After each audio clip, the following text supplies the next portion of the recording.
Hey everyone, welcome back to my channel. ನೀವು ನೋಡ್ತಾ ಇದ್ದೀರಾ ದಿವ್ಯ ರಮೇಶ್ ಚಾನಲ್. ನಾನು ನಿಮ್ಮ ದಿವ್ಯಾ.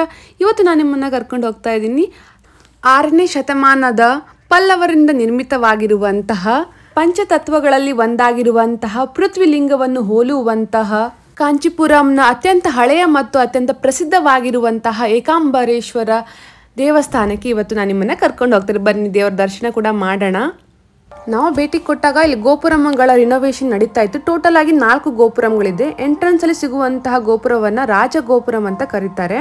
ಸೊ ಅದು 192 ಅಡಿ ಎತ್ತರವಿದ್ದು ಭಾರತದ ಎತ್ತರದ ಗೋಪುರಗಳಲ್ಲಿ ಒಂದಂತ ಕನ್ಸಿಡರ್ ಮಾಡಲಾಗುತ್ತೆ. ಪುರಾಣ ಪ್ರಸಿದ್ಧವಾದ 25 ಎಕರೆ ವಿಸ್ತೀರ್ಣದಲ್ಲಿ ಹಬ್ಬಿರುವಂತಹ ಲಿಂಗದ ಅಭಿಷೇಕವನ್ನೇ ಮಾಡದೇ ಇರುವಂತಹ ಏಕೈಕ ದೇವಸ್ಥಾನಕ್ಕೆ ಇವತ್ತು ನಾನು ನಿಮ್ಮನ್ನ ಕರ್ಕೊಂಡು ಬಂದಿದ್ದೀನಿ. ಈ ಹೊರಗಡೆ ಇರುವಂತಹ ಪಿಲ್ಲರಿ ಸ್ತಂಭಗಳನ್ನು ನೋಡಿ, ವಾಸ್ತುಶಿಲ್ಪವು ದ್ರಾವಿಡ ಶೈಲಿಯ ಆರ್ಕಿಟೆಕ್ಚರ್ನ ಹೋಲುತ್ತೆ.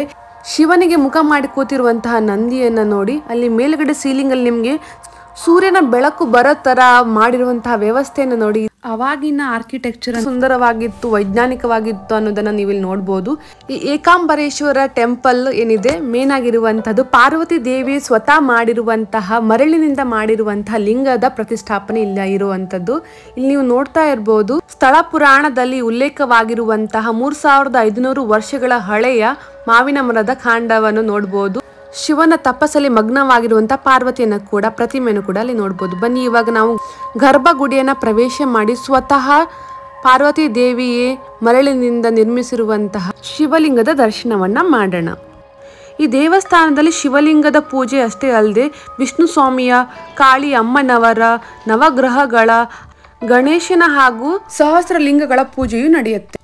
ಈ ದೇವಸ್ಥಾನದ ನಿರ್ಮಾಣ ಕಾರ್ಯ ಆಗಿದ್ದು ಪಲ್ಲವರ ಡೈನಸ್ಟಿಯ ಟೈಮಲ್ಲೇ ಆದರೂ ಕೂಡ ಅದ ನಂತರ ಬಂದಂತಹ ಚೋಳರು ಹಾಗೂ ವಿಜಯನಗರದ ಸಾಮ್ರಾಜ್ಯದವರು ಕೂಡ ಈ ಟೆಂಪಲ್ನ ಅಭಿವೃದ್ಧಿ ಹಾಗೂ ನವೀಕರಣ ಕಾರ್ಯದಲ್ಲಿ ತಮ್ಮ ಕೊಡುಗೆಯನ್ನು ಕೂಡ ನೀಡಿದ್ದಾರೆ. ಸೊ ನೀವು ಇಲ್ಲಿರುವಂತಹ ಕಾರಿಡಾರ್ ಪಿಲ್ಲರ್ಸ್ಗಳನ್ನು ಒಂದು ಸ್ವಲ್ಪ ನೋಡ್ಬೋದು. ಸಾಕಷ್ಟು ಮೆಸ್ಮರೈಸಿಂಗ್ ಅಂತ ಅನಿಸುತ್ತೆ. ಅಷ್ಟು ಟಾಲ್ ಆಗಿರುವಂತಹ ಆ ಪಿಲ್ಲರ್ಸ್ಗಳು ಸಾಕಷ್ಟು ವಾಸ್ತುಶಿಲ್ಪದ ಕೆತ್ತನೆಯನ್ನು ಕೂಡ ಹೊಂದಿದೆ. ತುಂಬ ವಿಶಾಲವಾಗಿರುವಂತಹ ಈ ಪಿಲ್ಲರ್ಗಳು ಎಲ್ಲಾನು ಕೂಡ ಕಲ್ಲು ಮತ್ತು ಗ್ರಾನೈಟ್ ಇಂದ ಆಗಿರುವಂತದ್ದು. ನಮ್ಮ ವಿಜಯನಗರ ಸಾಮ್ರಾಜ್ಯದ ಕೃಷ್ಣದೇವರಾಜ ಒಡೆಯರವರು ಮಾಡಿರುವಂತಹ ಅಭಿವೃದ್ಧಿ ಕಾರ್ಯಗಳನ್ನ ಇಲ್ಲಿ ನೀವು ನೋಡಬಹುದು. ಈ ಪುರಾಣ ಪ್ರಸಿದ್ಧ ದೇವಸ್ಥಾನಕ್ಕೆ ಏಕಾಂಬರೇಶ್ವರ ಅನ್ನೋಕೆ ಹೆಸರು ಬರಕ್ಕೂ ಕೂಡ ಒಂದು ಕತೆ ಇದೆ. ಸೊ ಅದನ್ನ ಇವಾಗ ನೋಡೋಣ.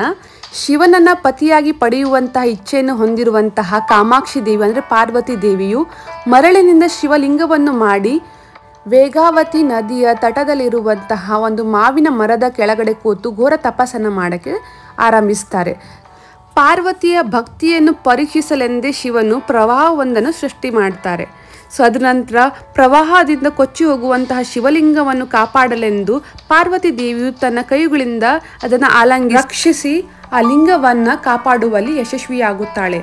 ಅದರಿಂದ ಮೆಚ್ಚಿದಂತಹ ಶಿವನು ಧರೆಗಿಳಿದು ಬಂದು ಪಾರ್ವತಿ ದೇವಿಯನ್ನ ವಿವಾಹ ಆಗುತ್ತಾರೆ. ಸೊ ಆ ಸ್ಥಳನ ಇವಾಗ ನೀವು ನೋಡ್ತಾ ಇರುವಂತದ್ದು. ಆ ಪ್ಲೇಸ್ ಅಲ್ಲಿ ಇದ್ದಂತಹ ಹಳೆಯ ಮಾವಿನ ಮರ ಇವಾಗ ಇಲ್ಲ, ಅದನ್ನ ಸಂರಕ್ಷಿಸಿ ಇಟ್ಟಿದ್ದಾರೆ.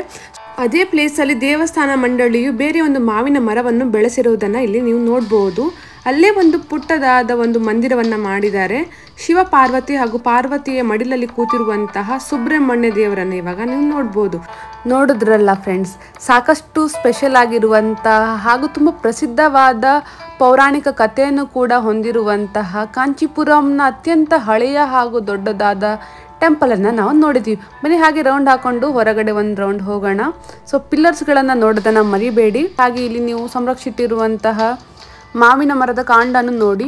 ಬನ್ನಿ, ಇವಾಗ ಹೊರಗಡೆ ನಾನು ಕಲ್ಯಾಣಿನ ನಿಮಗೆ ತೋರಿಸ್ತಾ ಇದ್ದೀನಿ. ಅಕ್ಷಯ ಪಾತ್ರೆಯಂತೆ ಸದಾ ತುಂಬಿರುವಂತಹ ಈ ಕಲ್ಯಾಣಿಯನ್ನು ಕೂಡ ನೋಡಿ. ವಿಶಾಲವಾಗಿರುವಂತಹ ಕಲ್ಯಾಣಿಗೆ ಪ್ರವೇಶಕ್ಕೆ ಯಾವುದೇ ರೀತಿಯ ಅವಕಾಶ ಇಲ್ಲ. ಸೊ ಇಲ್ಲಿಗೆ ನನ್ನ ವ್ಲಾಗ್ ಮುಗಿಯುತ್ತೆ. ಫೈನಲಿ ಹೋಗ್ತಾ ಹೋಗ್ತಾ ಇಲ್ಲಿನ ಆರ್ಕಿಟೆಕ್ಚರ್ಗಳು, ಸೊ ಟಾಲೆಸ್ಟ್ ಆಗಿರುವಂತಹ ಪಿಲ್ಲರ್ಗಳನ್ನು ಡೆಫಿನೆಟ್ಲಿ ಚೆನ್ನಾಗಿದೆ. ಅಬ್ಸರ್ವ್ ಮಾಡಿ, ಕಂಪ್ಲೀಟ್ ಆದ ಡೀಟೇಲಿಂಗನ್ನು ನೋಡಿ, ಸಾಕಷ್ಟು ಡೀಟೇಲಿಂಗನ್ನು ಮಾಡಿದ್ದಾರೆ. ಇಲ್ಲಿನ ಇನ್ನೊಂದು ವಿಶೇಷ ಏನು ಅಂದರೆ, ತಮಿಳುನಾಡಿನ ಕ್ಯಾಲೆಂಡರ್ ಪ್ರಕಾರ ಪಂಗುಣಿ ಮಾಸ ಅಂದರೆ ಪಾಲ್ಗುಣ ಮಾಸ ಅನಿಸುತ್ತೆ. ಸೊ ಅಲ್ಲಿ ವಿಶೇಷವಾಗಿ ಸೂರ್ಯನ ಕಿರಣಗಳು ನೇರವಾಗಿ ಈ ಏಕಾಂಬರೇಶ್ವರ ಲಿಂಗದ ಮೇಲೆ ನೇರವಾಗಿ ಬೀಳೋದು. ಅದನ್ನು ನೋಡೋಕ್ಕೋಸ್ಕರನೇ ಸಾಕಷ್ಟು ಜನರು ಇಲ್ಲಿ ಬರ್ತಾರೆ ಮಾರ್ಚ್ ಮತ್ತು ಏಪ್ರಿಲ್ ಮಂತಲ್ಲಿ. ಸಾಧ್ಯವಾದರೆ ನಾವು ಕೂಡ ಭೇಟಿ ನೀಡೋಣ ಅಂತ ಹೇಳ್ತಾ, ನೀವು ಕೂಡ ಬನ್ನಿ ಅಂತ ಹೇಳ್ತಾ ನನ್ನ ವ್ಲಾಗನ್ನು ಮುಗಿಸ್ತಾ ಇದ್ದೀನಿ. ಮತ್ತೆ ಸಿಗೋಣ ಮುಂದಿನ ವಿಡಿಯೋದಲ್ಲಿ. ಅಲ್ಲಿವರೆಗೂ take care, bye. Don't forget to subscribe my channel. Thank you for watching everyone. Please don't forget to subscribe.